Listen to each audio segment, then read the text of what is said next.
అప్పుడు పీఠంలో మహాస్వామి కూర్చునుండగా ఒక ఆవిడ బిక్కు బిక్కుమంటూ కన్నుల నీరు పెట్టుకుని కళ్ళొత్తుకుంటూ వరుస క్రమంలో వస్తోంది. స్వామి చేత్తో ఇంత కుంకం తీసి ఆవిడ చేతిలో వేశారు.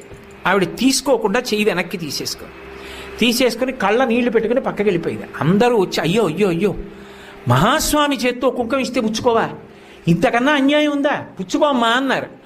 ఆవిడంది కాదు, నా భర్త మరణించాడు, ఆయన శరీరం కూడా లభించలేదు, అటువంటి వాడికి ఉత్తరక్రియలు ఎలా చెయ్యాలని అడగడానికి వచ్చాను భర్త మీద ప్రేమతో, నాకు కుంకం ఏమిటండి.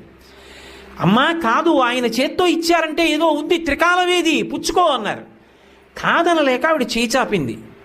కుంకం వేసి చూసి అన్నారు, అమ్మా నువ్వు సుమంగళివమ్మా, నీ భర్త బ్రతికున్నాడు, నీ భర్త తిరిగి వస్తాడు, బొట్టు పెట్టుకో అని సువాసిని పూజ అవుతోంది.